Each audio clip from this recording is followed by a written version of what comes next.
Darden, Reeves, Mendez, and Cruz for the Purple Eagles. Haddix is 2 out of 2. A little inside out. Good interior passing by Miller. Once a double team came, Haddix wide open at the foul line. Well, Haddix has not had a huge MAAC tournament yet. He's been steadily consistent, but he hasn't put up huge numbers yet. Mendez will go to the line to shoot 2, but Haddix had 14 points Friday, 10 points last night. He's got the first 4 for Siena here tonight. Talk about assist to turnover numbers, best in the MAAC, including a great run coming down the stretch. He fouled out of yesterday's game last night. And both of these teams riding 5-game winning streaks. Mendez, after the teammates Cruz and Darden fouled out last night, late in regulation into overtime, it was Mendez who stepped up and again had a tremendous performance as he finished off the game. 27 points and 16 boards. You see that he leads his team in all those categories. One of the top 5 in the MAAC in each of those categories as well. The best post player in the league. Jackson again loses the handle, but he's able to draw the foul on Cruz. A big indicator of how well Siena is playing is the speed and tempo of Jamal Jackson. Does number 12 play under control, and does he turn the ball over? And that's the biggest question. When he plays under control and plays within himself, they're a good team. When he gets out of control, it certainly is big problems for the Green. And this is Jackson with the ball. Off to Andrews. Spot up 3 from the corner. Haddix with the offensive putback. That's 6 for the sophomore southpaw. And that's the strength of this team. Their offensive rebounding, 3rd in the country in offensive boards throughout the season. Cruz, the air ball. Reeves, no. Haddix with another rebound. Now clearing space right there. Coming to play early on with his toughness in the paint. Andrews traveled. Ball goes back over to Niagara. Well, we talk about how well Siena rebounds. Niagara can rebound with the best of them. They've got 2 of the top 3 rebounders in the conference. Mendez, as we said, 8.3 boards per game, and Reeves is number 1 at 9.5 per game. And they're rebounding, especially on the offensive glass. Bailed them out in the game against Iona. 27 offensive rebounds. One of the reasons why they were able to overcome 68% from the Gales in the second half. They certainly didn't defend people, but they got after it on the offensive boards. Mendez has it blocked by Miller, the help man. Mendez gets it back with 12 on the shot clock. Brooks, who's been huge against Siena this year, has a chance for a 3-point play. Now, Brooks, especially in that first game where he took over offensively in the first meeting against Siena here in this building, which was a blowout win for Niagara. Biggest reason it was a blowout is the guy with the basketball maneuvering inside right there, David Brooks. He had a career-high 28 points in that first game against Siena. He averaged 23 points per game in the 2 games against the Saints. And he's off to a good start here in the early going in this MAAC semifinal. He was one of 3 Purple Eagles to foul out of last night's game, the Foul Fest, in which 90 foul shots were taken between the 2 teams. That was unbelievable. I don't remember seeing a game like that before. No, Niagara scored 17 points in overtime, but only 1 field goal. Cruz the takeaway, and Tommy Mitchell tied him up at the other end. You talk about, with the possession arrow giving the ball back to Siena, that man right there was the spark for Siena. He got the start last night in the second half, and here he comes off the bench doing it again. Coming in right there, getting a hand on it as Cruz got deep into the lane. But he was the spark plug. Changed the tempo right off the bat in the second half when he knocked down a huge 3 in the corner. He ended up scoring 19 points in that game, and they needed all of those 19 points to survive against Fairfield. Mendez blocks the shot, but he traveled because he fell as he landed. But a terrific look to get the ball again to Haddix at point-blank range. Well, we looked at his numbers earlier. He's also in the top 5 in the league in block shots, getting it after it from the weak side. Nearly came up with the basketball prior to the travel. Niagara with the lead, 7-6. Siena with the basketball, 16:45 to go first half. He goes zone on baseline out of bounds. Tom Halleck said, we'll mix it up. He said, when you guard as poorly as we do at times, you got to throw out whatever defenses you've got in your repertoire. Andrews misses a second shot from the right corner, and Purple Eagles, as they love to do, running the basketball. Brooks will go back to the line. That's when they're at their best. Rushing the basketball up and down the floor. They lead the MAAC in scoring at 82 points per game. Had a MAAC record 106 last night. Took them a while to get going. They had the slow first half, but when they get out and run, they are a handful. David Brooks, a 6'3" junior from Philadelphia who averaged 13.5 points per game this season. There's Joe Mahalik in his 6th season as the head coach of the Purple Eagles. He is a MAAC veteran. He has been around since the league's inception. Longtime assistant coach at LaSalle. Brooks gets 1 out of 2. Miller with a rebound. 8-6. Purple Eagles lead the Saints.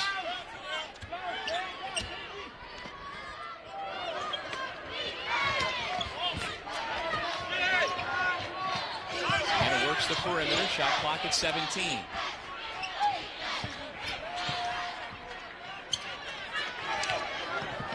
To shoot.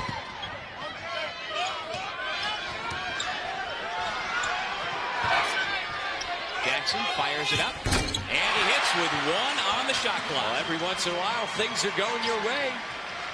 Having to throw the basketball up, and that looked like a throw. Didn't even look like a shot, but got it to fall. And what he does is give Siena the lead back at 9-8. Alvin Cruz eyes the defense, and he is fouled on the dribble by Tommy Mitchell. And checked by Mitchell. He got his hands out. We have ourselves a crisp start to semifinal number 2. Jamal Jackson and the Siena Saints have themselves a 1-point lead on the MAAC Television Network. I would encourage anyone to come to Niagara. It was extremely instrumental in my success. Niagara certainly gave me the opportunity. It was the most beautiful campus I've ever seen. I love the faculty. They're very concerned about your future. It's a great place to spend 4 years. I love Niagara. They definitely took care of me. When I came and I had my audition, I know they saw something in me. They wanted to, mold it, craft it. As much as you want to succeed, they want you to succeed. You never stop learning. Love it. HSBC is proud to sponsor the HSBC Family Section. HSBC salutes the MAAC and tonight's families in attendance. HSBC, the world's local bank. Michael Haddix, who we highlighted off the top, off to a quick start for Siena. Well, getting things going inside on the easy score on the nice feed, and then the kick out on a nice feed from Miller, able to step up and get it. And active on the boards, whether it's the offensive glass for the easy putback with the defense or ripping it down on the defensive boards. Haddix playing strong inside. There's the sophomore from the Philadelphia area, whose father played 8 years in the National Football League. Father of the same name was a running back with the Philadelphia Eagles and Green Bay Packers. We see some of that physicality in his game inside. Siena shows a 2-3 zone. That was their savior last night against Fairfield. Here's Darden. Had it knocked away. Reeves has it knocked away. Brooks hustles to get it. Play continues with 11 on the shot clock. Brooks well short on the 3, and the loose ball comes to Jackson. David Ryan just into the game to Miller. Cutting down to the basket. He was fouled on the shot. Mendez picks up the personal. Miller aggressive from the high post. Nobody picked him up. Able to go strong to the basket and find the contact. You see a defense elapses. Nobody had Miller. Mendez comes over to try to challenge. We saw him block a shot earlier, this time a little late. Because he was late, he got a piece of the body.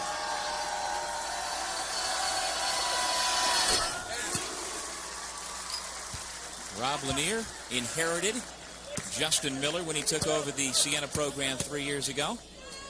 And Miller's put together a very good body of work for his 4 seasons. And he knocks down a couple of foul shots.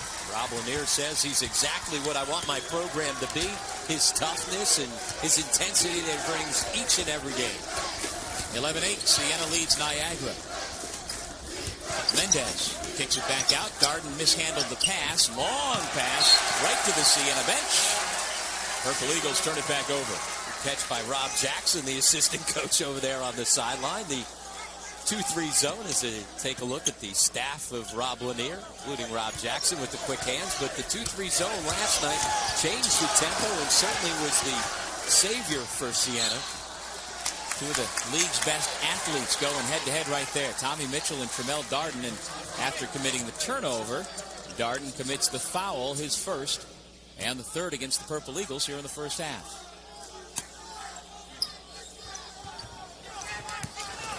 How about that for an entry pass off the inbound? It bounced right to Haddix. And they're working on getting Mendez in a little bit of foul trouble. Going right at the big guy because Haddix is bringing his game. Nobody seals in the low post better than Michael Haddix.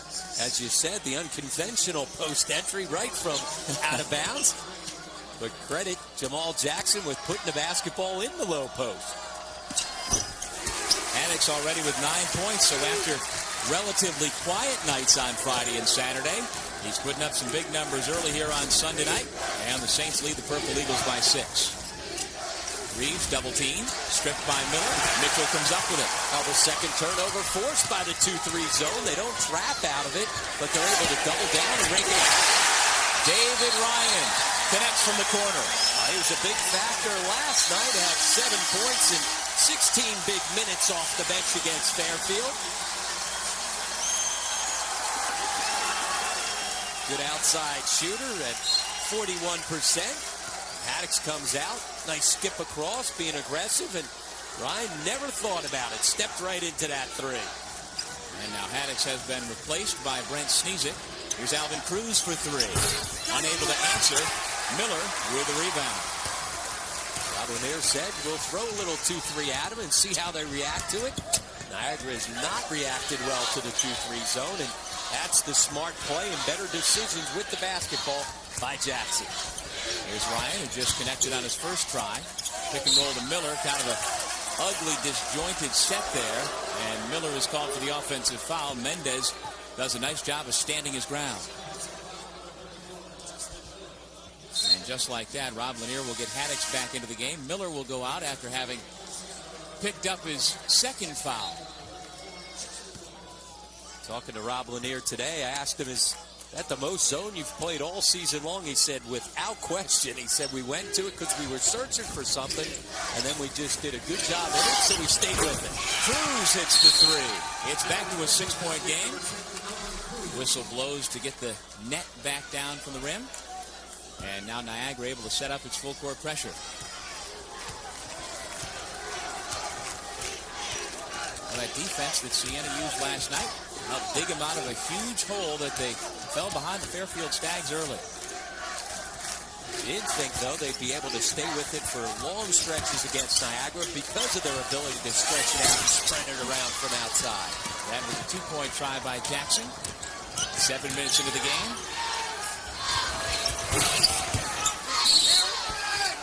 Mendez fouled by Sneezik, and he will shoot 2.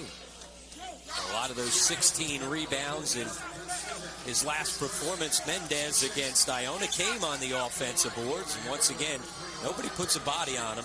He had 8 offensive rebounds last night to go along with 8 defense. Pretty good balance. Mendez comes up short. There's Michael Beers, who comes into the game. Michael Beers played last year at Blair Academy in New Jersey with a couple of guys you might have heard of. Yeah, they're 2 guys who have pretty good freshman years on the collegiate level. Noel Deng with a monster performance yesterday against North Carolina. He was able to win that great rivalry game. And Charlie Villanueva for UConn. By the way, the Huskies upset today by Syracuse earlier this afternoon, but that was that one in there. Heck of a team. Well, of course, I'm going to work my way around to that eventually. But Beers was part of that starting lineup, and he has been a valuable reserve for the Saints here in the latter parts of this season. A terrific three-point shooter, and when you've got guys like Den and Villanueva on your team, you're going to get a lot of open looks. That's been one of his problems this year. He's a guy who needs somebody to get him open looks, and certainly this is not a Siena Saint team that has a lot of guys that can create shots for others. Meanwhile, Niagara's Joe Mihalik has gone to his bench with his 2 very valuable reserves as Haddix turns it over. Lorenzo Miles and J.R. Duffy have come into the game. Both sides trying to call for timeouts. And we're going to have a jump ball instead. No timeout granted. And the possession arrow goes to the Eagles. But the reserves for Niagara Traditionally, we talk about these starters, but yesterday's game, Lorenzo Miles and J.R. Duffy gave Joe Mihalik's club a huge boost. Both came in and reached double figures, and without their effort throughout the regulation part of the game, they never would have made it to overtime. Absolutely, and as did James Mathis, who gave him 15 quality minutes off the bench. Those three guys were the key to the win, including Duffy in his three-point shooting. And now he goes back to the basket, but misses, and Haddix picks another rebound out of the sky. Here's Tommy Mitchell into the corner for Ryan, spotting up. This one's long, sneeze it, tips it to himself. Haddix tries to give it off to Ryan, but Cruz with the steal. Alvin Cruz lays it in for two, and the Purple Eagles are back within three, 17-14. Burst to speed by Cruz to just run right by Beers. Mitchell at the point with Jackson on the bench. There's Haddix. Misses, and Miles gets in there and pulls down the rebound. Brooks on the right wing. Bumped by Ryan. It's going to be before the shot. That is the 7th team foul against Siena, though, so we'll have a 1-and-1. And pace now starting to go the way that Niagara wants it, getting up and down the floor. When Siena got out to the lead, it was because they were grinding it out, making it a half-court game. Haddix leads all scorers right now with 9. Meanwhile, David Brooks has 4 as he heads to the line. Again, he has been the Siena killer this season. Coming off back-to-back games in which he struggled, just 5 points in their regular season finale against Canisius, and then struggled from the floor yesterday before fouling out, just 3 of 12 from the field. He's a young man who averaged 13.5 points per game and made the MAAC's third-team all-conference squad. 2 out of 2. Brooks has 6, and the Purple Eagles back within a point. Joe Mihalik's club trailing Siena 17-16. Alvin Cruz putting on a show early here on the MAAC Television Network. What are those stories? About try an interval of about 15 milliseconds. That's half of what the piece is.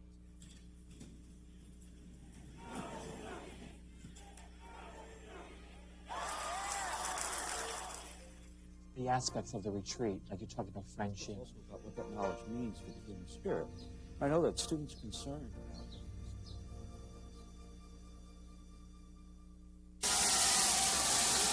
Both Siena and Niagara have dreams of cutting down the nets tomorrow night here at the Pepsi Arena.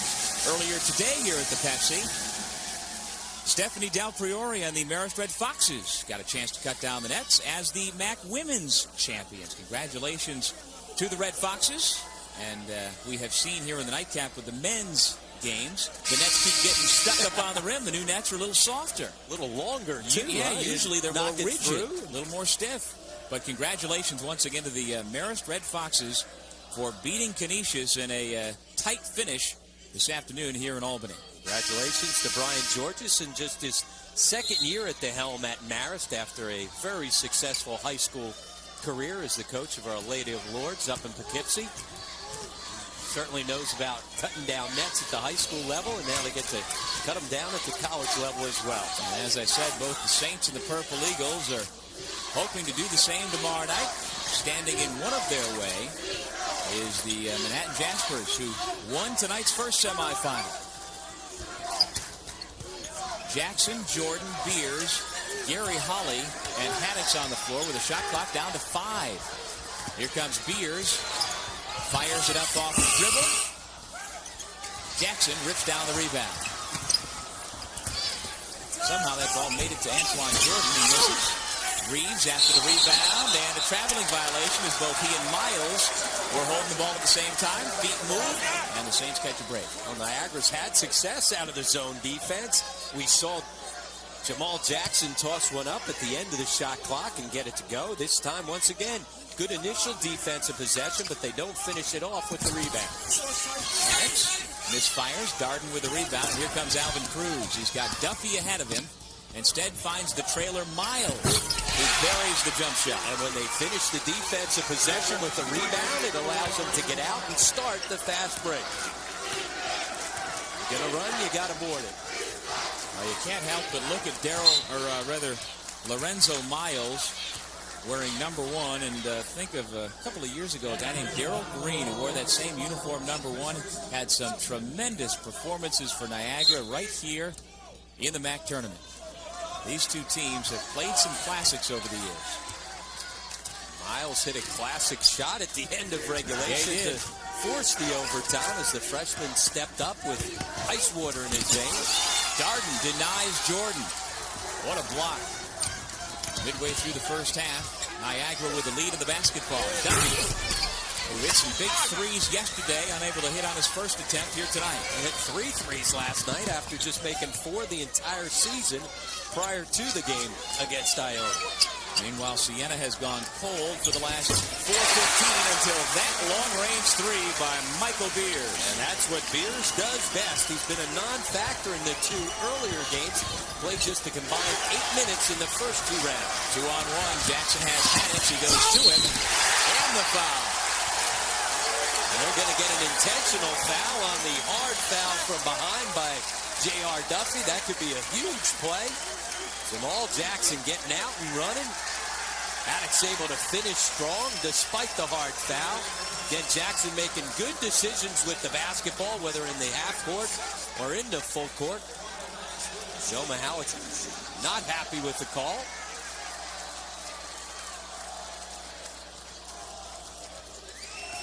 Here's another look. Out and running are the Saints. Haddox goes up strong. Coming from behind, Duffy. You saw the immediate signal right there by Jim Haney, but it looked like Duffy made a play on the basketball. I can see why Joe Mahalik unhappy. Haddox gets 1 out of 2. Meanwhile, that assist for Jackson, already his 3rd in the game, and Joe Mahalik still pleading his case. And I agree with you. It looked like there was a play on the ball, more so than anything else. And Duffy did not take him down to the ground. That's usually when you get that call, if you bring the guy that's going up for the shot down.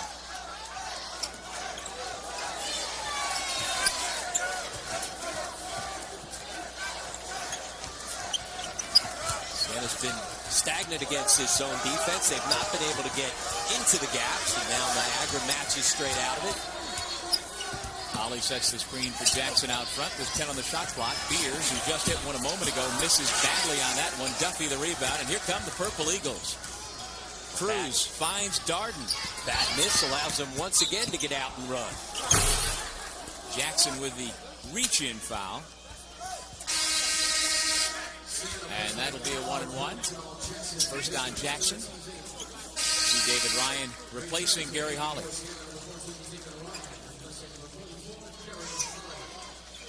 See Cruz getting himself into the lane. Jackson trying to make the call, but he doesn't have a whistle, so it doesn't work. Well, his college career is coming to a close at some point in the near future. Maybe he's got a future as an official.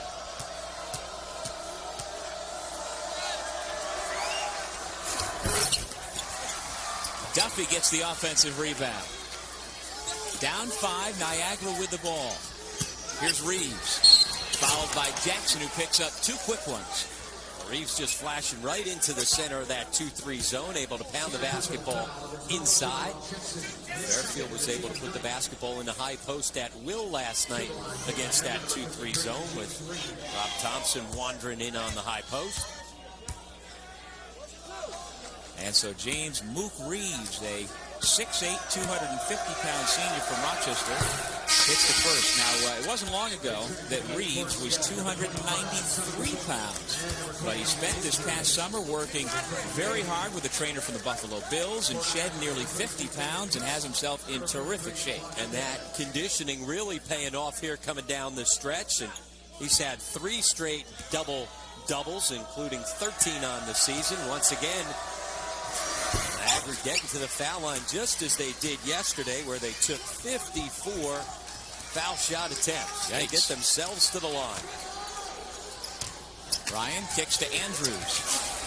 This time he finds the net, and the net predictably winds up flipped up around the top of the rim. I'll hang it. That's one way to slow Niagara down. Yeah. This is a Niagara team that miss or make wants to rush the basketball up the floor. You swish a couple through, it allows your defense to get set at the other end. Brooks and Reeves go out. Mendez with 2 fouls comes back in. 8:25 to go here in the first half. Mendez has to be careful. They can ill afford to get him in foul trouble. Niagara going with its 7, sometimes 8-man rotation, but again, as we saw with foul trouble last night, they had to go deeper into that bench. Cruz, nice runner in the lane, a little bit strong, and if that's on Mendez, there's number 3. Mendez coming over the back as Cruz got himself deep into the lane, getting into the gaps against the zone. Mendez will have to sit down. Boy, he did not get a lot of time coming back in immediately off the bench, and he comes over top of Haddix to pick up a quick foul. He was on the floor for what, 10, 12 seconds before he picked up his third. Not what Joe Mihalik had in mind. Sneezik back in. And Michael Haddix, Siena's leading scorer with 12 points, goes out. And we have ourselves a technical foul called against Coach Mihalik. Well, Joe Mihalik working Jim Haney over there, going all the way back to the intentional foul call that he didn't like. He obviously didn't like the fact that Mendez picked up his third quickly. Jim Haney didn't like the fact that Mihalik was on him. And now Coach Mihalik will turn his attention to his players, and during this break, as Antoine Jordan goes to the line, Mihalik will talk to his club. Niagara down 7 with just over 8 minutes to go here in the first half. And Jordan, the best foul shooter throughout the regular season in the MAAC. Now at 88%. He's been a consistent guy from the line, not only in the regular season, but in the MAAC tourney as well. Now 15 of 17 here in his 3 games. And now after the technical foul shots, David Ryan will go to the line for a 1-and-1.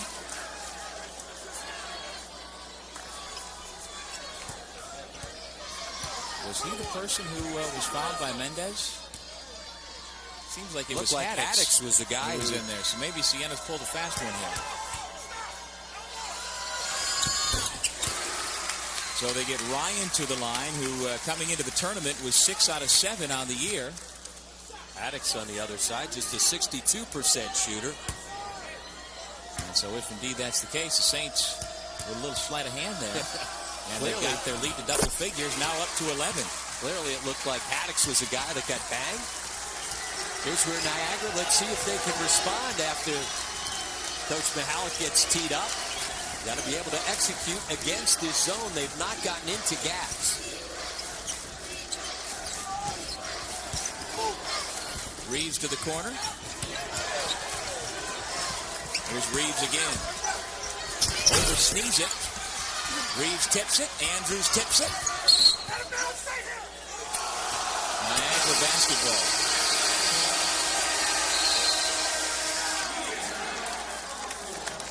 Well, the Purple Eagles, who are the number 2 seed, are down by 11 early here on the MAAC Television Network.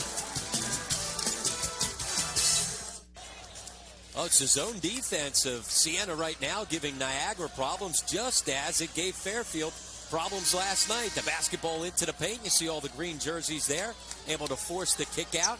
You've got to figure out ways to get into the gap.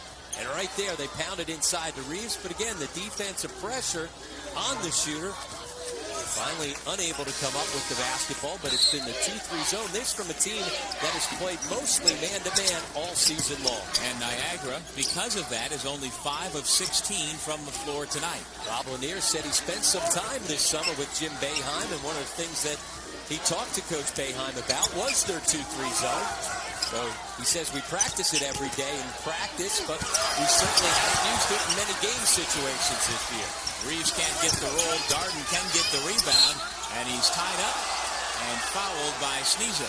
And he and Sneezik get into it right here.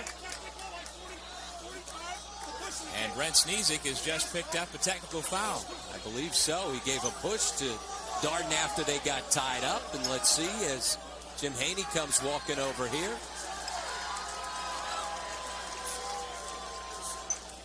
We'll see after the contact and whistle.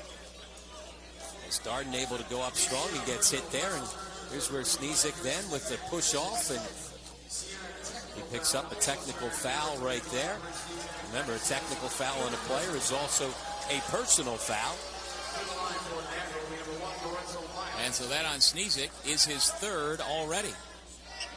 You want to be physical and you want to be tough inside. And Sneezik, one of their enforcers, along with Miller inside, but you've got to be smart as well. Darden gets the roll.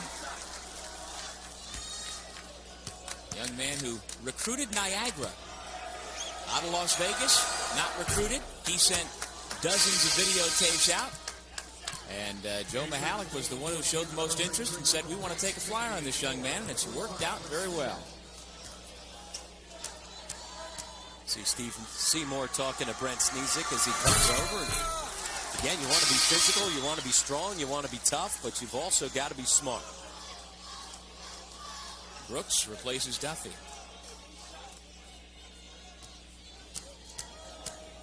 Well, you talked about last night's Niagara game. Had 90 foul shots, and they're starting to pile up here. Joe Mihalik's team doesn't care how they get the points as long as they get them.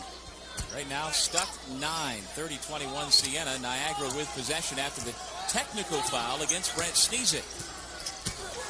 They go right into Reeves again, and he gets the roll this time. Able to get the basket inside, and Darden hit both of his foul shots. I'm surprised they didn't leave Darden on the line for the technical foul shots. Cruz came up empty on his 2 attempts.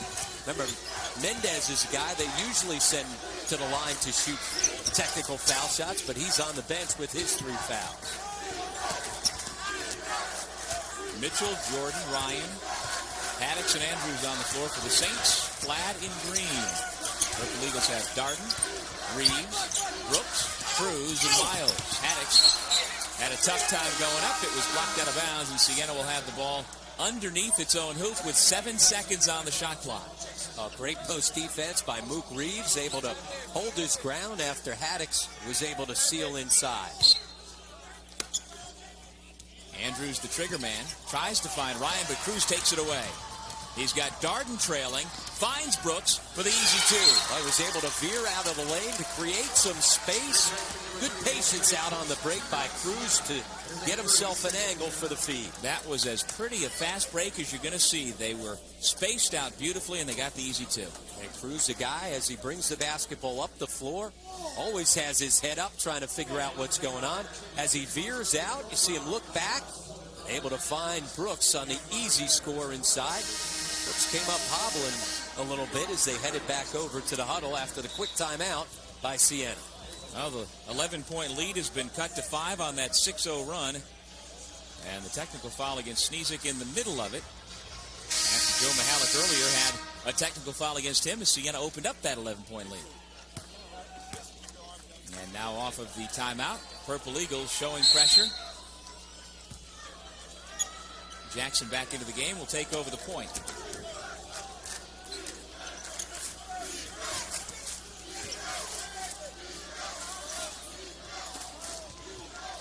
Siena is the number 6 seed, the lowest seed in the semifinals. The only team to pull an upset so far in the tournament.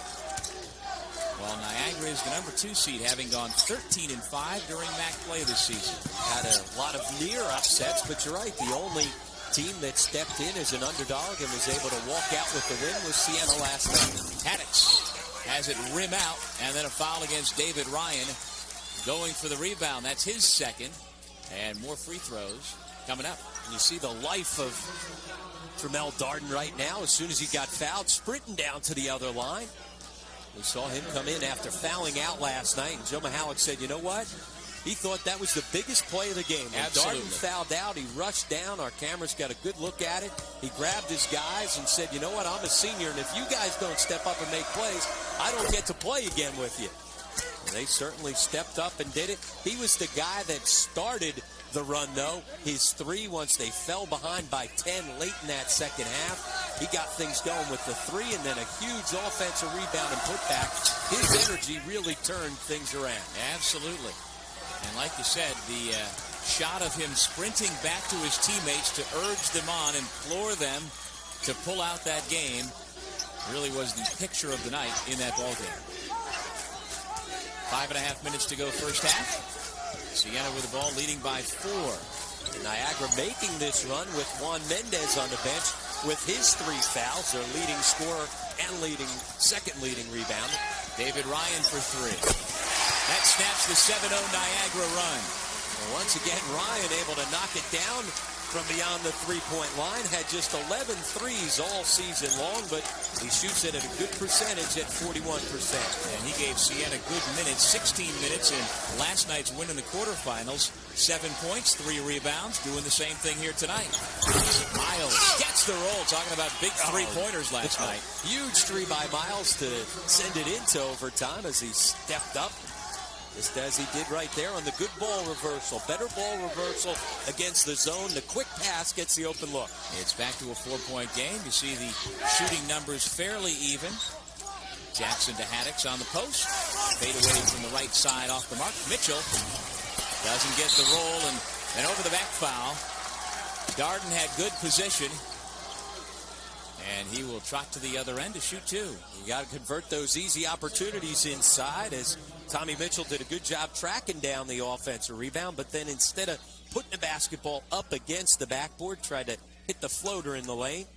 Tough shot by Haddix as he steps off, well off the mark.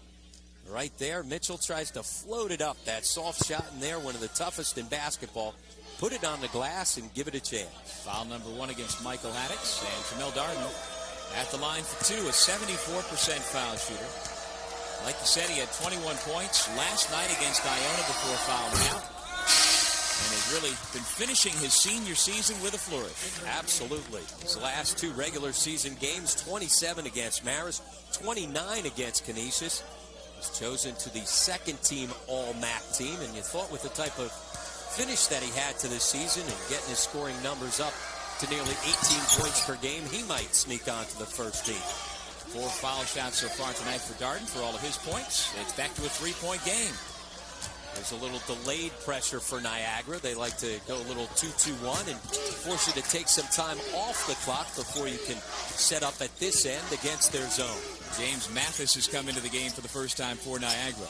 And it works. So now, instead of having 20, 25 seconds to attack the defense, the shot clock now winding down into single digits. Tommy Mitchell crosses over from the foul line. Short, and Reeves with a rebound. Reeves starting to clear space in the paint. Niagara can tie with a 3. Cruz spots Brooks, who pulls it back out. Cruz is quick, but he doesn't hurry in transition. Darden can't tie it. Mitchell with a rebound. Darden hurried with that shot, a quick one. Jackson finds Ryan, who now has the defense's attention. 3.5 minutes to go in the first half. The Manhattan Jaspers await the winner of this one tomorrow night in the MAAC title game. Austin Andrews with one hand puts down the baseline jumper. Ends up on the floor, but doesn't matter. The awkward shot as it falls. We've seen 2 of those. We saw Jackson throw up a prayer that was answered for the Saints. A tough finish along the baseline there as well. Lead is back up to 5 for the Saints. 3 minutes left in the half. This is Mathis. Skip pass to Cruz. Helps to set up Darden with a little space on the baseline. But he can't convert. There's Mathis tied up by Ryan. And a little more extracurricular between the Saints and Purple Eagles. Guys in the dog pound trying to figure out what's going on. Doing a little barking behind that basket. Mathis got meaningful minutes yesterday in both the first and second half against Iona. Nice and strong on the offensive glass. And as you said, a little bit extra after it was done. That foul on Ryan, his 3rd. And so he will be replaced by Gary Holly. Ryan receives the congratulations of his teammates for again providing a spark off the bench for the Saints, who lead by 5. Mathis well short again. Darden was the last to touch, and Siena will have the ball when we come back. An officials timeout. Joe Mihalik's Purple Eagles trailing by 5. Siena looking for the upset here on the MAAC Television Network. This game is brought to you in part by Broadway Marketing Mind-Bending Solutions. I Love New York. Show your love for New York State. And by GHI, healthcare coverage from A to Z. Siena 35, Niagara 30. And here's the Broadway Marketing mind-bending trivia question for our second semifinal here at the MAAC tournament tonight. What is the tournament record for most points scored by a player in a single game? Broadway Marketing, mind-bending branded solutions.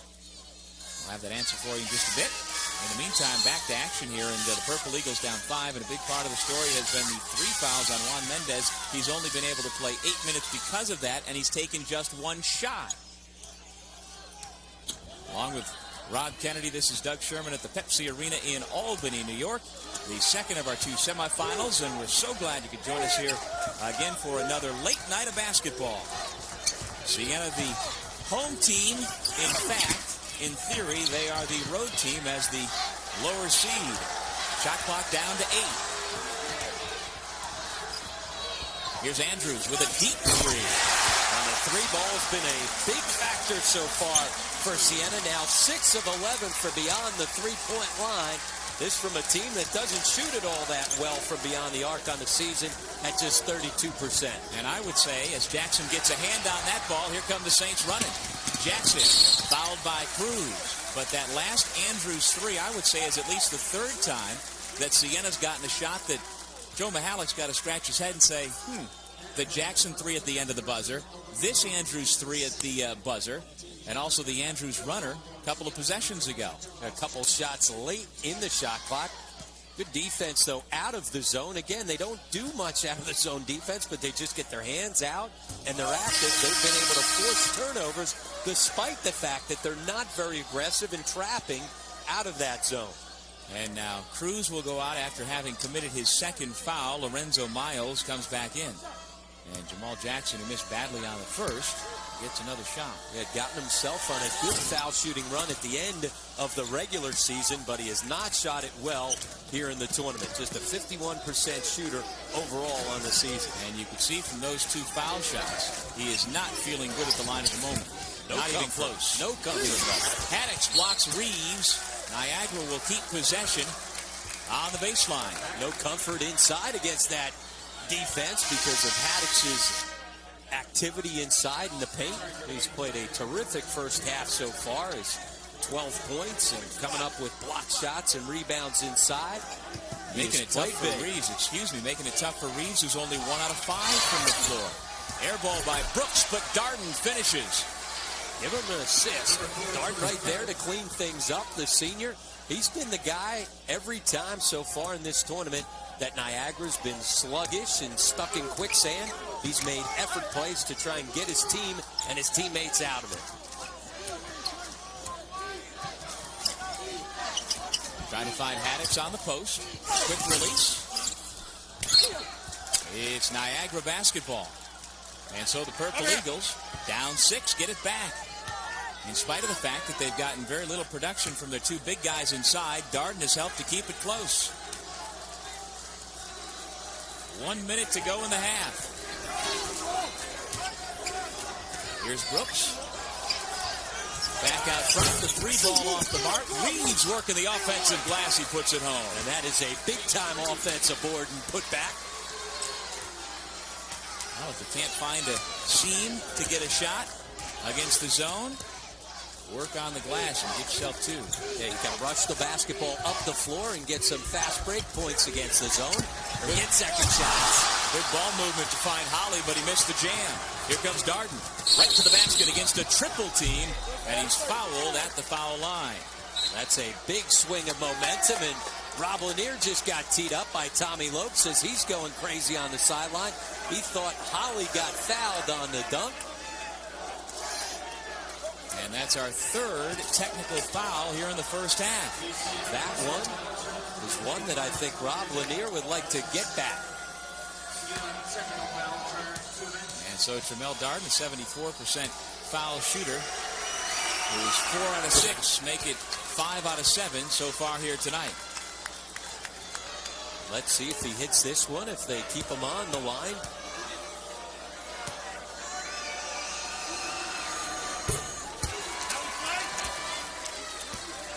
There you you see Lanier is still steaming. His team's once 11-point lead is down to 2. Some confusion right now as they administer the foul shots. Nice pass inside to Holly. You see the push right there on the outstretched hand of... It was subtle, but he got him right there. Yeah, Reeves got him right there, and Holly, as he got off the mark, missed the dunk. And so now Darden, after hitting the 2 technical foul shots, back at the line, since he was the one fouled on his way to the basket. And he has a chance to tie the ball game with 2 foul shots. So last time it was Cruz who shot the 2 technical fouls, but because Darden's been on a roll at the foul line, Joe Mihalik decided to put his senior there. We might get 27-42 in just this game. The way that we're going, there's been a ton of foul shots. And this season, Aeropostale designated an article of clothing for every free throw made in men's regular season conference play. This season, as you see, 2,742 articles will be donated by Aeropostale and MAAC schools to needy communities across the Northeast. Thank you, Aeropostale. Rob Lanier talking to his Siena Saints, who have seen their 11-point lead trimmed down to 1, 38-37 in the waning seconds of the first half. Now the New York Lottery MAAC Scholar Athlete of the Year is Toby Foster of Canisius. This year, the New York Lottery will provide new computers to elementary schools on behalf of the men's and women's Scholar Athletes of the Year. Winners selected based on GPA, community participation, and good sportsmanship. The New York Lottery, supporting education since 1967, salutes Toby Foster for his achievements. And right here, we've got ourselves a tie ball game, 38 apiece. Shot clock is off. And Darden able to take advantage of the 4 foul shot. Darden into double figures now with 10. He has spearheaded the comeback.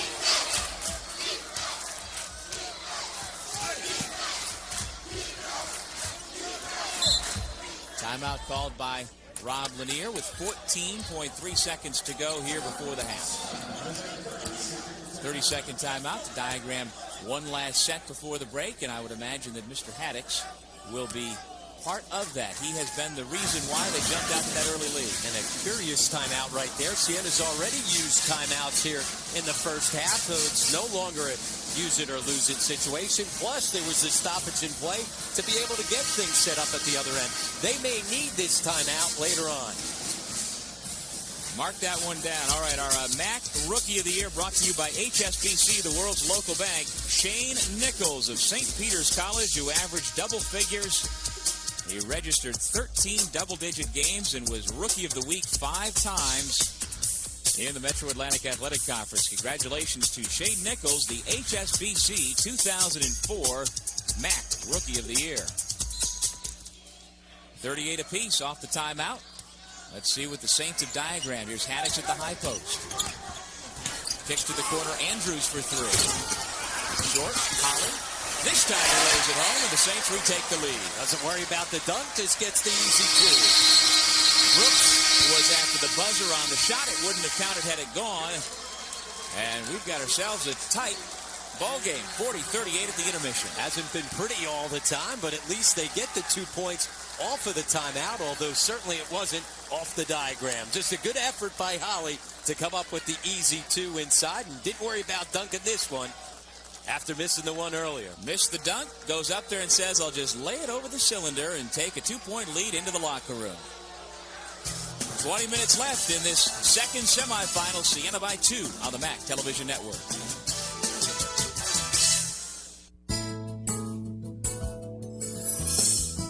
Family.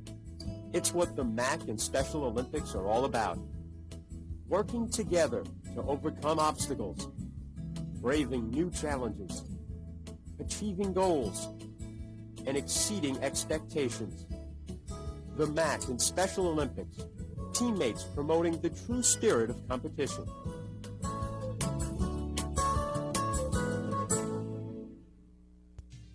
This game is brought to you in part by Coach USA and Grayline, the best way to see New York City. By I Love New York, show your love for New York State. And by GHI, healthcare coverage from A to Z. Along with Rob Kennedy, this is Doug Sherman. Siena with a 2-point lead as we're just about set for the start of the second half. Well, I made a promise, about 25-30 minutes ago that we would give you the answer. I know you've been sidetracked by all those whistles. Digging through your MAAC media guides at home. Our Broadway marketing mind-bending trivia question for semifinal number 2. What is the tournament record for most points scored by a player in a single game? And the answer is Kevin Houston from the Black Knights of the Hudson against Fordham way back in 1987. That's the second time this weekend we talked about Kevin Houston. One of 3 MAAC players to lead the country in scoring, including Kiki Clark, who was the nation's leading scorer this year. Broadway marketing, mind-bending branded solutions. And those points that Kevin Houston used to put up for the Army Cadets, more than the current edition of the Army Cadets as a team put up. It's really been a struggle lately.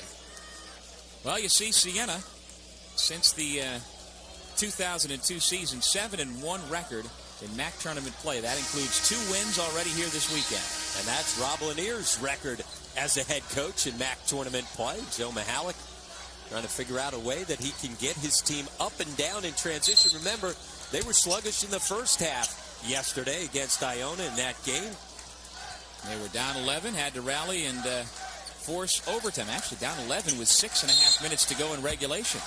They never got it going until late in the second half. Certainly that will give them hope here after having played a relatively sluggish first half. Absolutely, and it was a slow pace in the first half last night, 37-33 at the half, and lo and behold, they got up to 106 points. There's Haddix going right back to work on the glass. He's up to 14 points. The Purple Eagles did a very good job of boxing out in that first half, holding Siena to just 6 offensive rebounds, but once again, just as he started the first half, able to start the second half with an offensive putback. David Brooks commits his first. There's Tommy Mitchell coming in immediately after only 16 seconds, replacing Antoine Jordan. Last night we saw Jordan start for Siena in the first half, and then Mitchell started the second half and sparked the team. 43-38. Darden with a good look. Around the rim and out. Mendez fouled on the shot. And once again, we got a little extracurricular. Reeves and Miller banging a little bit. But good adjustment at halftime. Ball screen against the zone defense up high, and you get better offense. And when you get the ball movement, all of a sudden you get a better lane for an offensive board.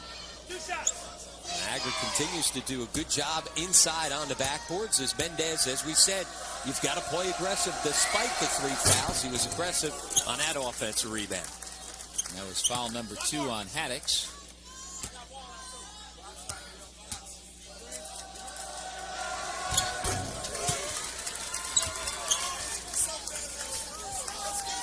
On the made foul shot. Again, Niagara up in the full court pressure. 2-2-1.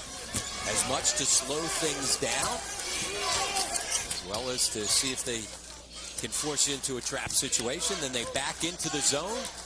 Before you know it, you're down to 20 seconds on the shot clock. Which is exactly where we are right now. Haddix to the baseline. Looked like Reeves may have gotten a piece of it. Here come the Purple Eagles, down 3. Darden on the pull-up. Rimmed out. Haddix able to corral the rebound. Here come the Saints trying to push the tempo the other way. Andrews inside quickly to Miller for 2. Good movement without the basketball as Miller just dives into the strong side low block, and nobody was there with post denial. That's his first field goal, and the lead is back up to 5. You see the high screens now on this zone defense from both Mendez and Reeves, and then they try to get into a high-low set. So a different look attacking the 2-3 zone here to start the second half. Cruz long on the 3. Reeves tried to free himself to track it down, but he got tangled up, and so Siena gets it. So they have not taken care of one of the keys before the game, knocking down perimeter shots so that they can then pound the basketball inside. 2 for 10 from beyond the 3-point line in the first half, and they've misfired so far here to start the second half as well. Well, again, last night, Rob, Niagara looked to its two freshmen off the bench for that perimeter help, Lorenzo Miles and J.R. Duffy. Perhaps that will be the eventual avenue here tonight for Joe Mahalik. 2 minutes gone here in the second half. Siena with the ball, leading by 5. The ball was knocked out of bounds by David Brooks on the intended entry pass. 14 on the shot clock as Jackson heads down to the baseline inbound.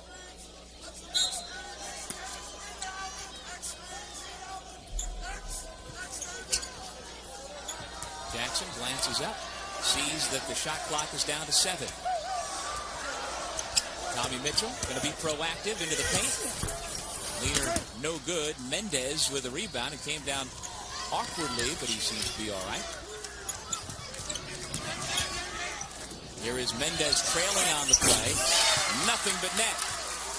That's not Mendez's strength. Shoots it at just 26% from beyond the three-point line, but looked comfortable trailing on that play. And that's his first field goal of the game at the 17:25 mark of the second half. This from a guy that scores it at over 20 points per game. Miller drops it off to Haddix, who lays it in. Now Miller's had a couple assists inside, and they've gone to Haddix, who's been there to finish plays. Just over 3 minutes into the second half, Cruz walks it up.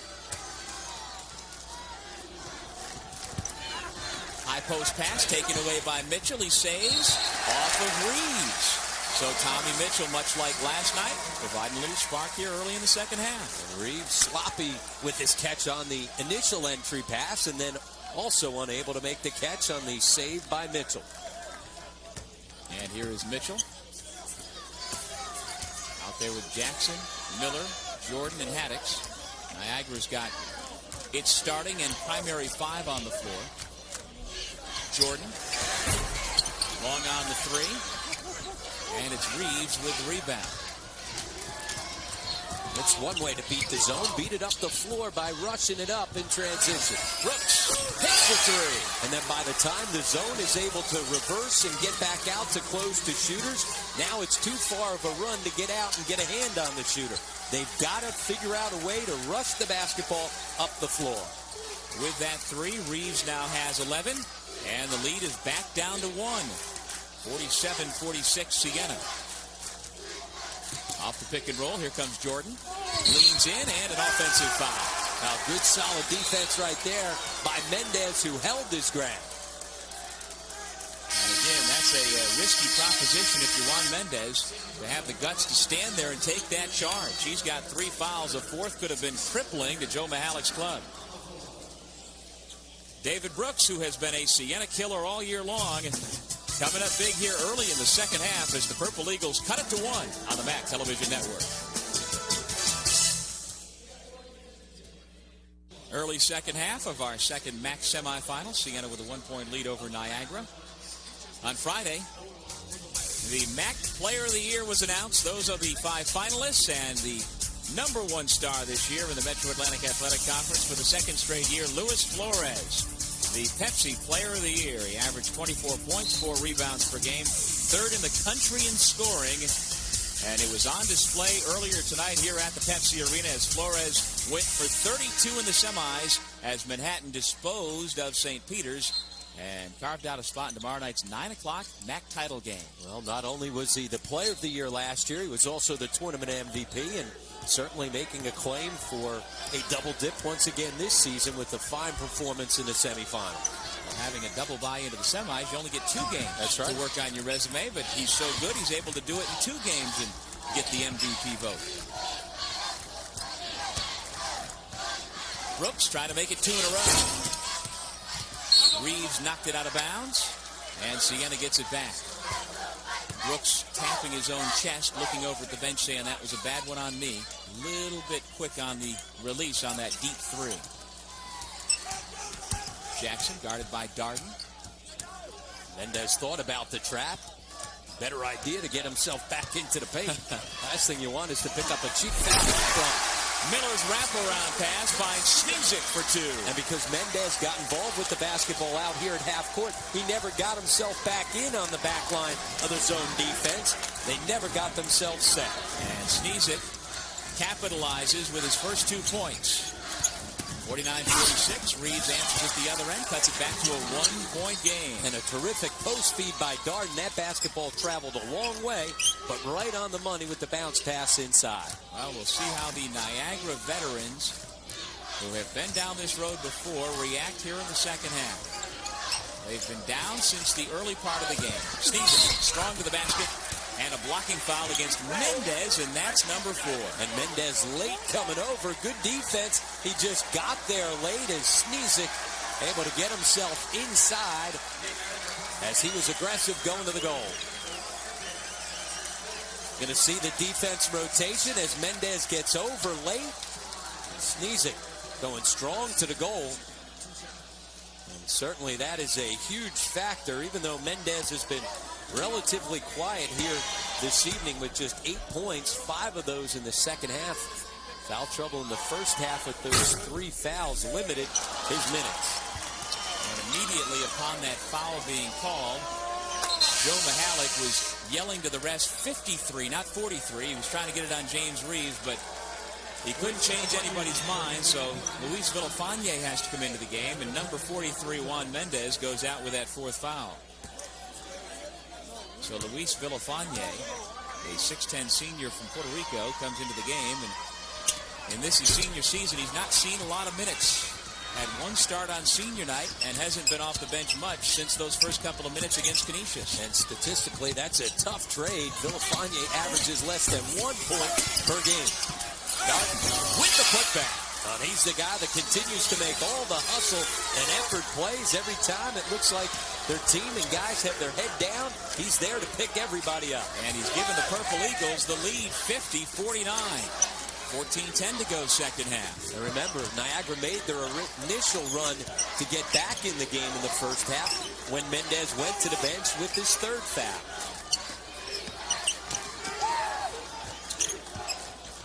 Andrews, 10 on the shot clock, trying to work Brooks to the baseline. Brooks got the better of him. The ball's loose on the floor. Sneezik dives. He's got Cruz on top, and a timeout called by Siena. The bench got the timeout call. And it's a 30-second timeout. Rob Lanier trying to fire up the troops. It'll become a full timeout as the first timeout here of the half. Darden getting after it, even though he missed the shot, stays with it. His ability to get off the floor over top of everybody. Just making effort plays right now. He doesn't want his career to end.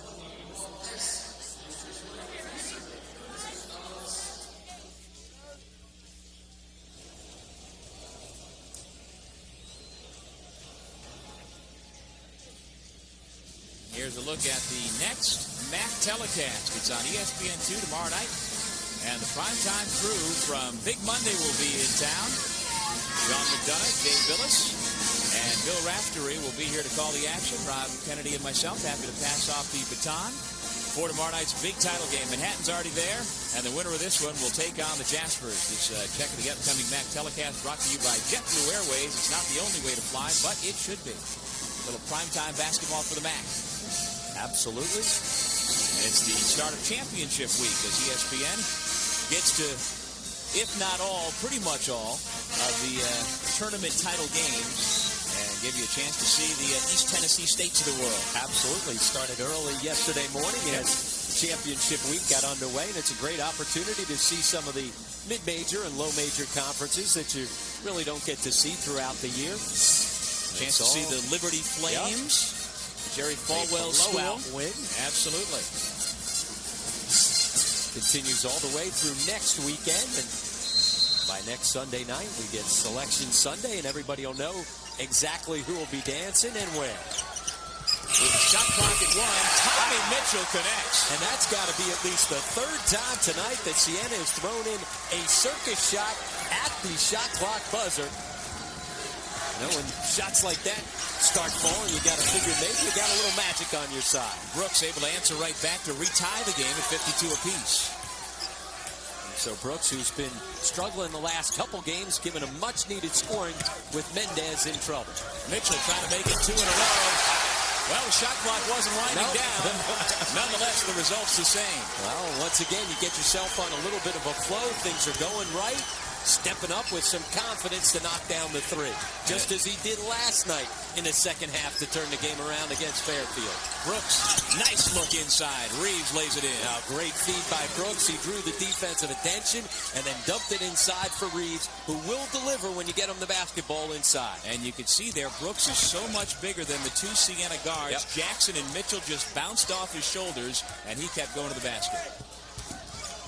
Big, strong guards. So many of those two guards out of Philadelphia that scored inside have that size. Sneezick unable to handle that pass. The spin by Darden.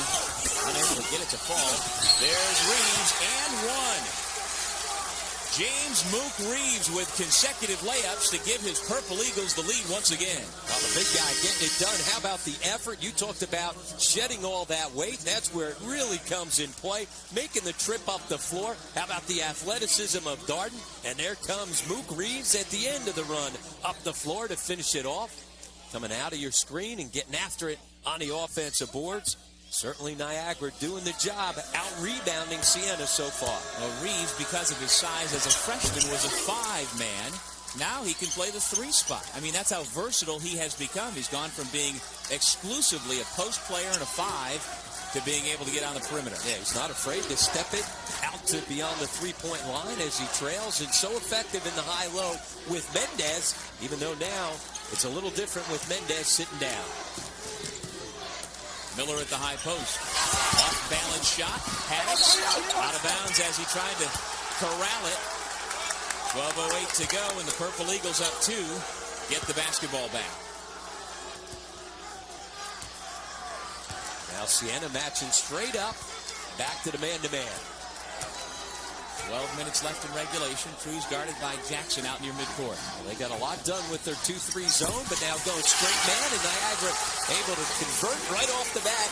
Now all of a sudden getting touches inside for Reeves. And what a catch off of that pass by Reeves. The one-handed gather in traffic. He's got 7 quick points, and it's a 4-point Niagara lead.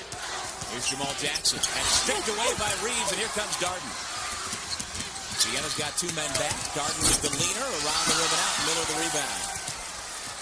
Here's the pace they want, though. They're not going to be afraid of letting the game go up and down.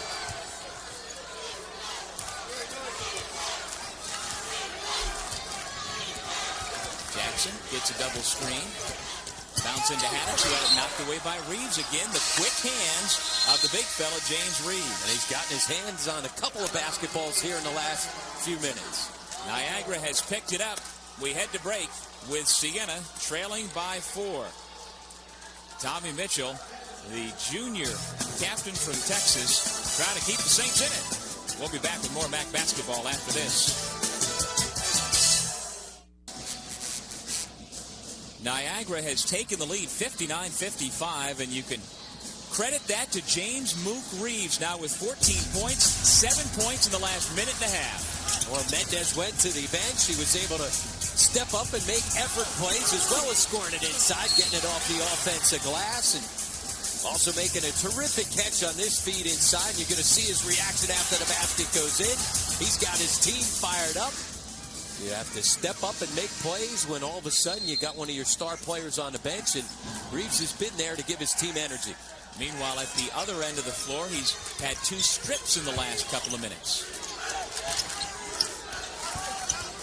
Niagara continues to get it done on the offensive boards. 13 offensive boards, leading to 20 important points. Mitchell turns it over. 3-on-1 Niagara. Couldn't convert, but Cruz keeps possession and pulls it out. Weren't able to get the basketball into Cruz's hands early enough on the break. You see Luis Villafañe back into the game for Niagara. Also, Antoine Jordan back in for Siena. He started the second half and only played about 15 seconds. And he's been on the bench since. Brooks, a lot of dribbling. Brings it back out to Reeves, who's had the hot hand. Shot clock at 6. Cruz working on Mitchell. Puts it up and in. Oh, hey, we've seen Siena hit a couple wild shots at the end of the shot clock. Cruz takes the contact falling down. Throws up a prayer that's answered for Niagara. 61-55, Niagara with a 6-point lead. All this with Juan Mendez, the first-team All-MAAC player, sitting down with those 4 fouls. Nobody picks up Justin Miller. Can't hit from 15, and Darden gets the rebound. And again, the tempo, the pace continuing to lean towards Niagara. Able to get out and run because a rebound in the basketball. Darden as good as anybody in the league, running the floor and filling lanes from the wing. 14 for Darden. 3 different Niagara players in double figures. Reeves has 14, Darden 14, Brooks has 13, and they have opened up their biggest lead of the night, 63-55. Siena's got to answer with an offensive putback here. They've got to get something going offensively. They have looked to their 2 sophomores. Here is the senior Miller, and he is fouled by Reeves, who's the one who winds up on the floor holding his face.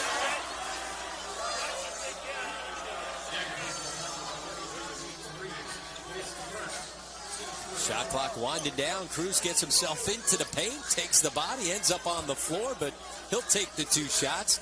We said Darden at the back end of a fast break situation as they have been able to rush the basketball up the floor. Darden as good as anybody filling the lanes. And Joe Mihalik has come all the way out to the floor to check on his injured player, Luke Reeves. And on that foul call against Reeves, it appeared that it was he who took the elbow from Justin Miller. And Reeves will have to come out of the ballgame after picking up that foul, his first.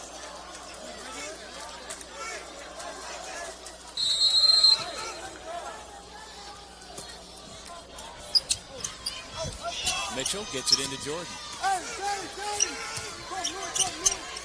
Remember, Ryan hit a couple threes to get things going in the first half. Right now, the Siena offense struggling to find any type of rhythm against Niagara's zone. Early on, it was Siena's zone that slowed things down for Niagara. It's been Niagara's zone defense that have given Siena problems here in the second half. Reeves fortunately back in. J.R. Duffy back out. Niagara's got Reeves, Cruz, Darden, Brooks, and Villafane. Mendez continues to sit with the 4 personal fouls. Miller knocked it out of bounds. Niagara ball with 23 seconds on the shot clock.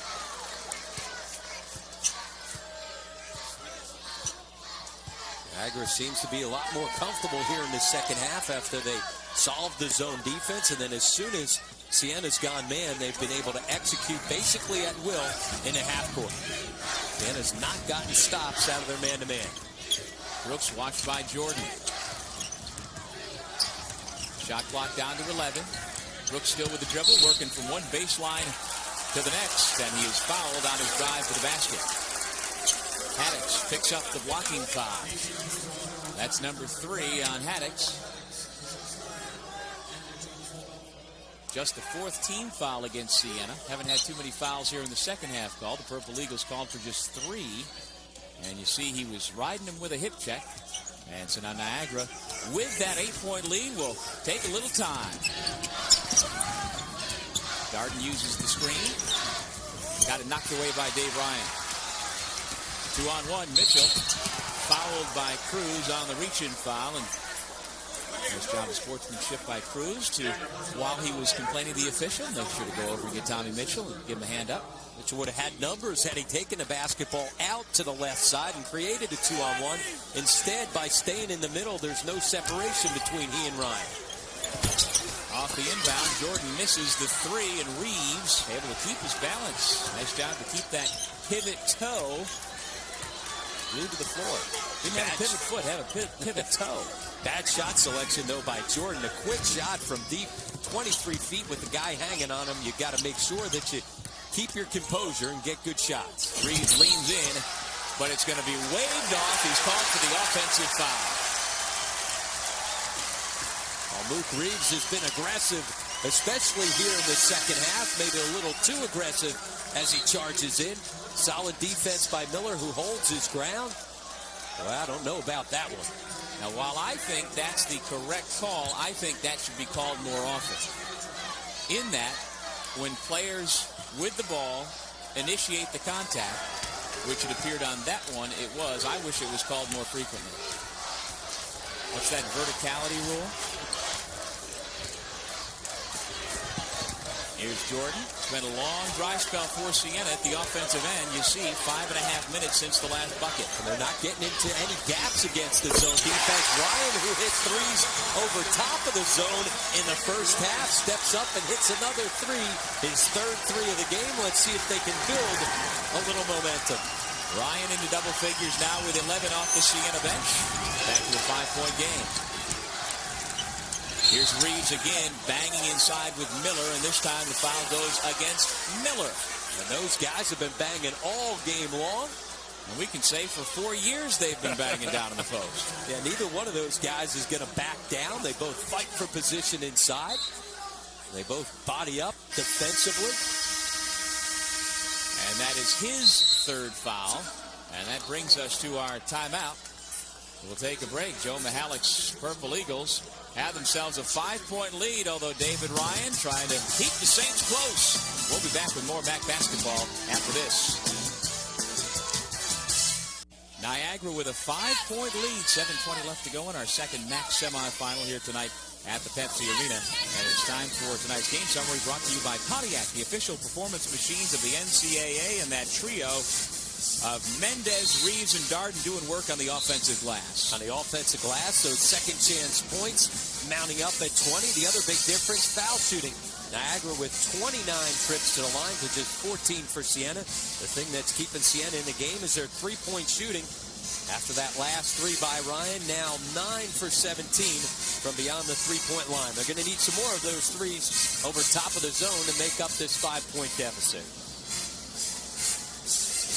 Joe Mihalik's Purple Eagles trying to make it a 1 versus 2 showdown tomorrow night in the MAAC title game. Manhattan, the regular season champ, won the first semifinal, and the Purple Eagles trying to do it here. Jackson calls a timeout as he was falling to the floor. Rather than turning it over, he uses the TL. Well, Siena out of the timeout gives a different look on the baseline out of bounds. They trapped the initial pass, able to force the turnover, but then when Jackson got trapped, he got himself in trouble and took the timeout. Remember that timeout at the end of the first half. We said they may need it late coming down the stretch. Timeout starting to dwindle for Siena. This timeout gives us a chance to take a look at the Pepsi slam of the game off the air ball from Mel Darden. With the two-handed finish, Pepsi, it's the cola. Well, if Darden's on the floor, you got to figure out that he's going to come up with a slam of the game, one of the best athletes in the league. And Darden has done it again tonight after 21 points against Iona last night. He's got 14 here this evening against Siena. That along with 9 rebounds for the senior out of Las Vegas. A lot of the effort plays when his team was struggling. He and Reeves, the two seniors, stepping up and making plays to change the tempo. Miller at the high post. 15 on the shot clock. Under 7 minutes on the game clock. Been a long time since Haddock's gotten a good look inside. Jackson hits the floater over the 7-footer. That's 2 more for the Saints, who are back within 3. Well, if they're going to commit 2 defenders hanging around Haddock's in the low block, other guys are going to be open. You don't guard Jackson because he's not a big offensive threat, but then he burns you with the floater. Reeves back to Brooks for 3. He was fouled on the shot, and he will get a chance at the line to get those 3 points and get the lead back to 6. And you got to know who you're guarding right there. Brooks, a good outside shooter. You see the post feed. Here's this nice feed inside to Jackson, able to go back door and get himself into a good scoring spot. You see Ryan caught in no man's land, comes down to double team, and then on the closeout, too late getting there as he fouls Brooks. Next, Mook Reeves inside. You know, you toss it into a guy that can't score, you don't have to worry about doubling in and trying to rake the basketball out, but Reeves, with his effort here in the second half, gets that type of defensive attention from the perimeter in. Brooks gets the second after missing the first. He's a 70% foul shooter. You see the foul trouble, and it is mounting. Mendez has the 4. Sneezik and Ryan both with 4. And last night's Niagara-Iona game had a number of disqualifications. Brooks gets 2 out of 3. It's back to a 5-point game, 65-60 Purple Eagles. This delayed press, the 2-2-1, just backing into it. Has certainly helped Niagara.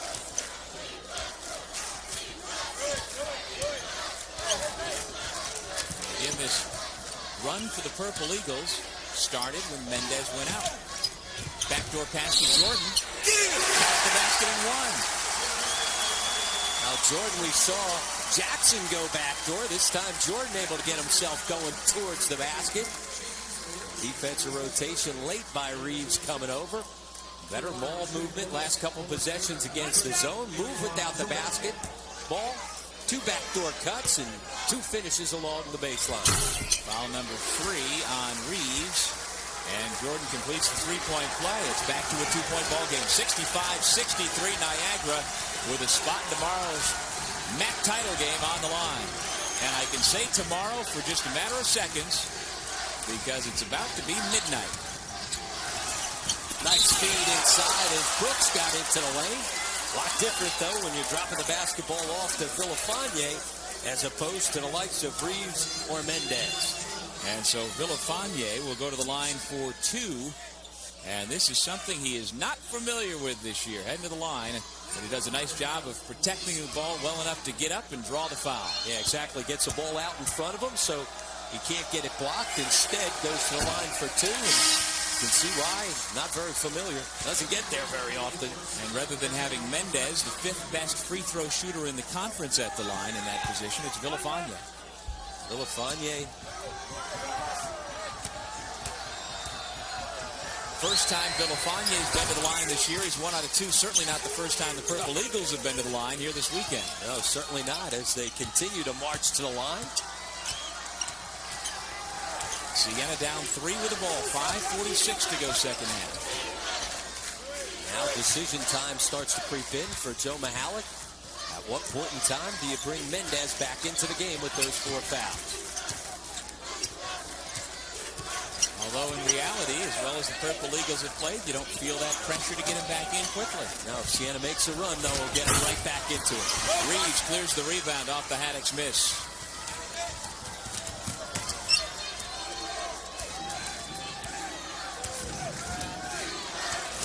Cruz, Brooks, and Darden around the perimeter. Villafane and Reeves inside. Siena now back to the 2-3 zone. Niagara started to settle into a rhythm offensively against the man, and Darden steps up and hits a huge 3 against the 2-3 zone. And Niagara uses a quick timeout with that 6-point lead. Well, Rob Lanier said coming in he wanted to mix and match defenses so that Niagara could not get into a rhythm. Last couple possessions, they've been able to execute against the man-to-man. As you mentioned, Doug, it's tomorrow, back to Monday morning. Welcome Something to the we've seen week. a couple times here this week. On a kick out against the 2-3 zone, Darden able to step up and hit a huge 3 right there. First possession in a while against the zone, and the gamble did not pay off for Rob Lanier. As Darden, as seniors, Darden and Reeves have been the difference here coming down the stretch. As Niagara has made the comeback and trying to get themselves into the final tonight against Manhattan. We are in Albany at the Pepsi Arena, Siena and Niagara in the second MAAC semifinal. Doug Sherman and Rod Kennedy with you as the Saints in green are taking on the Purple Eagles in white. Siena led at the half by 2, 40-38. Niagara took the lead about 6 minutes into the second half, 50-49, and they've been holding on ever since. Remember, Tommy Mitchell's been the guy the last 2 nights that has been able to make huge shots to bail his team out when they're struggling offensively. Let's see if he can step up or whether or not they can figure out a way to get the ball inside the Hattons. Shot clock down again. Here is Mitchell. No good. The tip is good by Austin Andrews. Austin Andrews has great size. You don't realize that he's 6'9" until he stretches out for a tip-in like that. 69-65. Just over 4 minutes left on the clock. Cruz uses the screen to Brooks in the corner. Around Andrews, the 2. No, Miller gets the rebound. One-handed rebound, the other hand trying to make sure he kept Mook Reeves off him. The crowd here in Albany trying to urge on the hometown team. Sensing the importance of this offensive possession, down by 4. Shot clock to 15. They've got to get into gaps against the zone. Here's the high screen. Jackson settling for staying out on the perimeter. Andrews lost it on the dribble. 3-on-1 Niagara, but they couldn't cash in. The pass to Darden a little bit high and behind him, and it goes right out of bounds. And that from the guy that leads the conference in assists to turnovers. Bad decision on the break. You see Cruz, his frustration because he didn't make the bounce pass. And actually, Darden was thinking, throw it up, I'll slam it. Instead, it's a turnover. Timeout here on the MAAC Television Network. This game is brought to you in part by Pepsi. It's the Cola. By HSBC, the world's local bank. By the New York Lottery, New York Mega Millions, dream bigger. And by FYE for your entertainment. The Dog Pound here at Siena College, hoping for a comeback as the 6th-seeded Siena Saints trail by 4 to the Niagara Purple Eagles. And Alvin Cruz, after that failed opportunity right before the timeout, thinking things over. They had a chance to put the lead back to 6. Instead, Siena gets the ball back after that failed 3-on-1 break. And numbers couldn't convert it. Got caught in between whether to put it on the floor for the bounce pass or throw it up for the lob.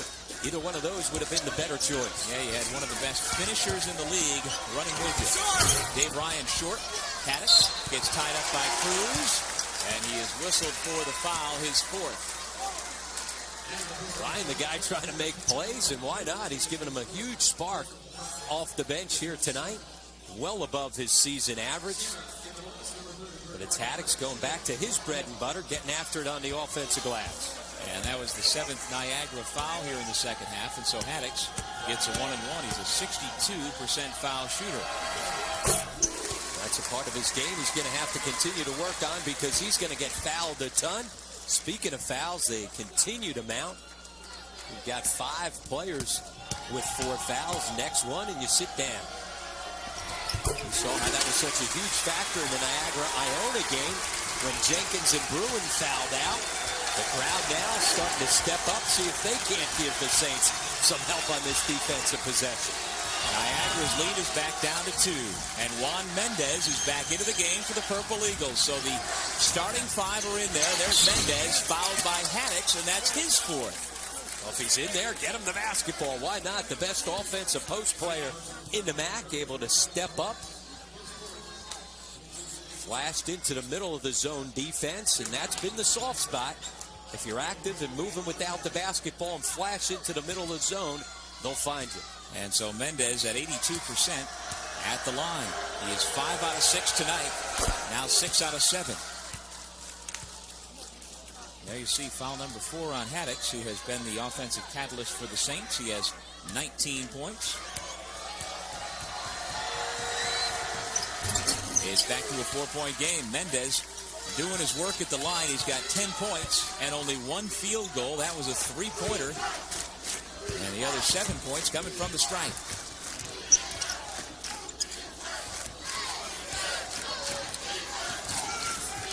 Siena going with a 4-guard offense here. Niagara with a different look in a 1-3-1. They've been playing a flat zone the entire time. Now they give it a different look. Mitchell back out to Jackson. Jordan swings to Ryan. Rushes the 3. Haddox fights. Ryan dives. Back out to Jackson. And he was fouled by Reeves. And that was pretty fortunate for Jamal Jackson, who again left his feet in the paint and got caught with a big body on him. Absolutely. The bailout. He was in trouble, out of control. Great hustle by Ryan, who missed the open look. Off balance from 3 in the corner here. Not a great shot with 2 defenders on him, but great hustle play here by Ryan as he goes to the floor and gets the kick out to Jackson. Where are you going? No place to go. Mitchell was wide open on the right wing. And meanwhile, Jackson, the poorest free throw shooter for Siena on the floor, gets the roll on the first. He was 0 for 2 after missing a couple very badly earlier in the game. See his sigh of relief? Yep. They see the numbers. Although, as we mentioned, late in the season, he hit a game-winning free throw at Iona with about 7 seconds on the clock. But tonight, only 1 out of 4. It's a 3-point Niagara lead. Still a one-possession game, and Siena stays in the 2-3 zone. Cruz will step things out. Joe Mihalik setting up a different look offensively. All the while, the partisan crowd chants defense. Not a lot of time to attack the zone. Running Darden along the baseline. That's a jump ball. Haddock's tied up Mendez, and the possession arrow keeps it with the Purple Eagles. Great defense right there by Haddock's, playing with the 4 fouls, but you still have to be aggressive. See Jackson coming out of the game. Struggling from the line. They get their point guard out, get a bigger team in there for this defensive possession. The shot clock says 7. Darden short on the 3. Haddock's with another rebound. Siena has a chance to tie with 1:48 to go. Niagara back into the 2-3 zone. So mixing it up defensively, giving them different looks. Here's Haddock's working the post with the lead. It's a 1-point game. Now pounding the basketball back into Haddock's. Why not? He's doing it at the defensive end. Forced the tie-up, grabbed the rebound, and now has this back down to a 1-point game with the tough finish inside. Cruz stands on the Pepsi Arena center circle.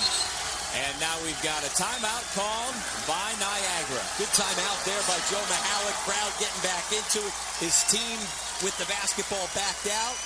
As they took time off the clock on the last possession, it doesn't give you enough time to get good ball reversal and good ball movement against the zone. Haddock's coming up with a big rebound here to clear it off. And then on the offensive end, makes good with a post feed with the tough finish, coming across the lane to his strong hand, the left hand. Haddock's has 21 points to lead Siena. Meanwhile, better balance offensively for Niagara. Darden's got 17. Reeves has 14. Brooks with 15. And Mendez has 10. And the Purple Eagles clinging to a 1-point lead with 1:15 on the clock. And there's some of the students who made the drive along the New York State Thruway. See that T-shirt from Western New York. See that T-shirt? You got to believe. The last trip to the NCAA tournament, 1970. The only trip for the Purple Eagles. Trying to see if 2004 can be their second trip ever. Niagara is 2 wins away from that happening, but the first win is still 1:06 away. They're trying to hold on to a 1-point lead. Cruz. No good. The rebound, Jordan. 1 minute to go, and Siena can take the lead. Let's see what Niagara does defensively. Both coaches have been mixing things up. Remember, Siena was in man-to-man for a while since they went back to the 2-3 zone. It once again has bailed them out. Siena has 1 timeout remaining. 15 on the shot clock. Now Niagara looked like they were in straight man, but no, it's in zone. And how about that pass right on target to Jordan? Can't make the catch. Now there will be just a 0.4 second differential between shot and game clock. So instead of Antoine Jordan, a 33% three-point shooter, having an open look for the lead, the Saints will have to give up the foul on the inbound here unless they can get the steal. And Niagara, one of the best foul-shooting teams in the league. And yet another trip back to the line during the season. Niagara averaged 28 foul shots per game. Here in the tournament, 45 per game and counting. And they make good on them. As a team, they shoot it at 75% from the line. All 5 guys that are on the floor are 70% or better. Talked earlier about how important playing defense and making foul shots are to win close games, especially come tournament time. Couple of big free throws here for Darden, who is one of our 2 co-players of the game. Brought to you by Pepsi. Jamel Darden, one senior, and James Reeves, the other senior. They've combined, you see, for 31 points. They're our co-Pepsi players of the game. Pepsi, it's the cola. They're making the hustle plays to try and continue their college careers, especially on the offensive boards. So now timeout by Niagara, a full timeout, and Siena will have 1 possession here. Down 3 to try and tie it. And I think that helps Rob Lanier there. An opportunity to set things up offensively. Joe Mihalik with the timeout. Let's see if they change up defenses.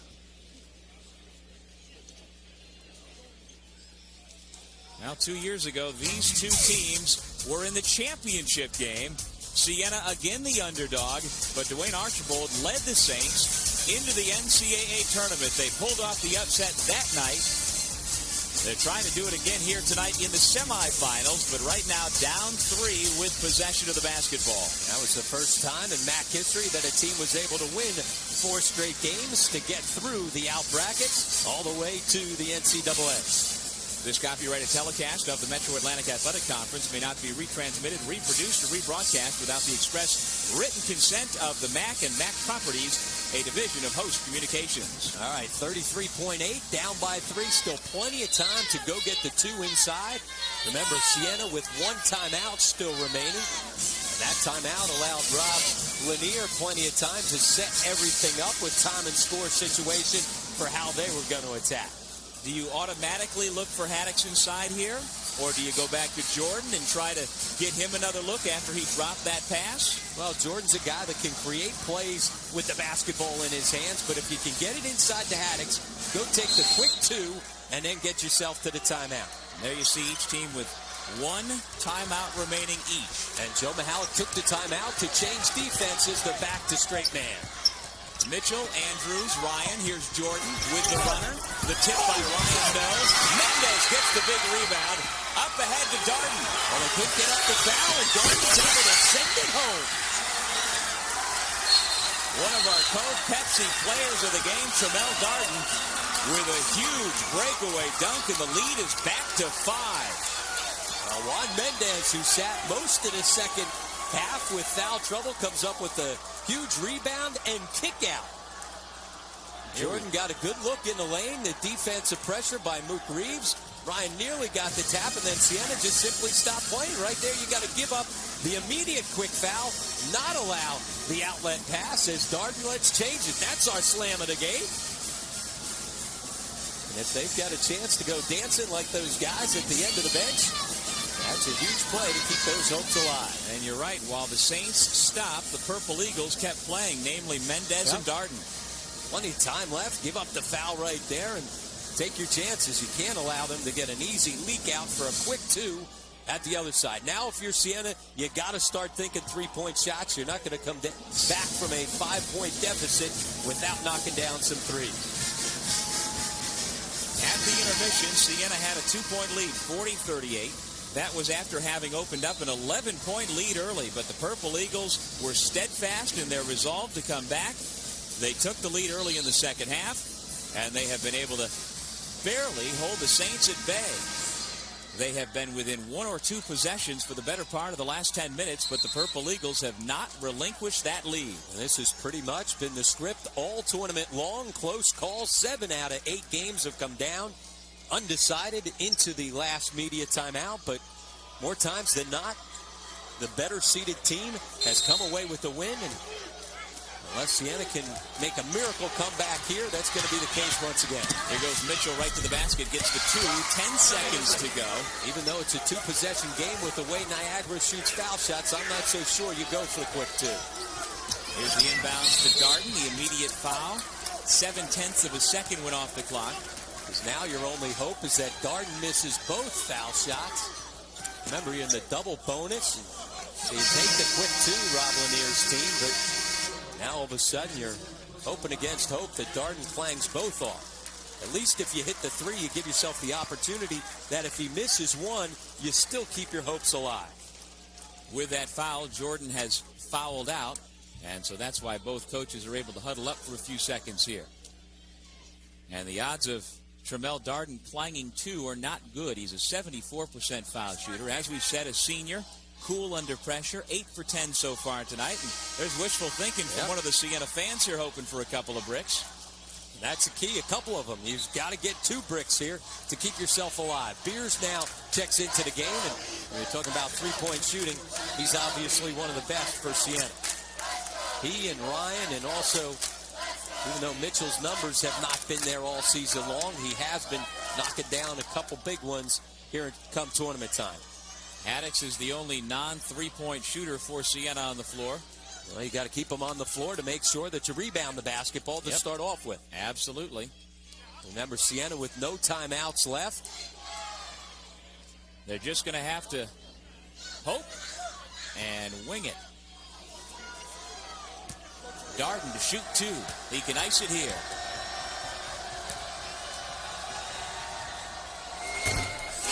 There's a big free throw. Absolutely makes it a 2-possession game. And Joe Mahalik now gets guys off the line so that you don't have the opportunity for an over-the-back call. Those guys powerless to do anything, and certainly the folks in the stands equally as powerless as Darden. It's 2 for 2, 77-72. Got to get a quick 3. That's your only chance here right now. Mitchell can't go get a 2. Doesn't work. He gets the 2. Clock stops. And again, here comes the inbound to Darden, who quickly gets it back to Brooks. He's fouled with 2.3 seconds to go. And again, it's a 3-point game. And Niagara with a chance again with one of its veterans to go back to the line. And this time, if he's able to hit 1 out of 2, it is all over.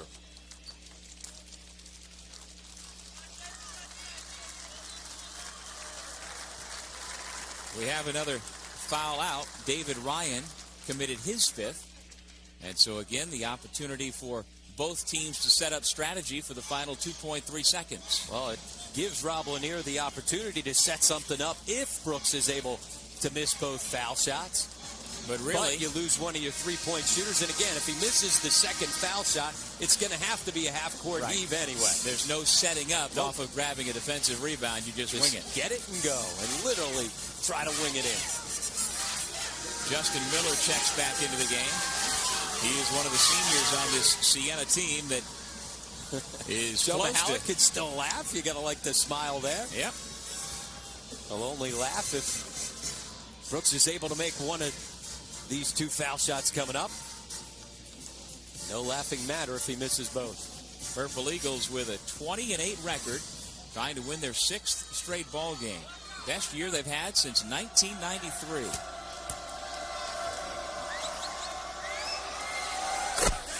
There you go. So David Brooks, who's been quiet the last couple games, gave a much-needed scoring when Mendez was on the bench, and the seniors, Tremel Darden and Mook Reeves, make sure that they live to see another day. And Brooks now with 17 points. Down 5, Siena will just fling it up. Mitchell out the buzzer. That's academic as the Purple Eagles eliminate the Saints. They survive and advance to the MAAC Finals. Tomorrow night, it'll be Niagara against Manhattan for the MAAC championship and the automatic bid to the NCAA tournament. And all season long, they have been the 2 best teams in the MAAC. Manhattan and Niagara, who had 2 great games in the regular season, expect another great one with an NCAA tournament bid on the line. So Siena ends the season at 14-16. Niagara improves to 21-8. And here are the brackets brought to you by GHI Healthcare Coverage from A to Z. Well, so many great games, close games, but not a whole lot of upsets. And so you get number 1 versus number 2. It should be a terrific game. And for our crew here, the MAAC Television Network, we want to thank all of you for watching us. We've had 3 terrific late nights of basketball. All close games, just 1 blowout. We've had a terrific time all season long bringing it to you. For my broadcast partner, Ron Kennedy, our entire crew here in Albany, this is Doug Sherman saying thanks for watching the MAAC Television Network.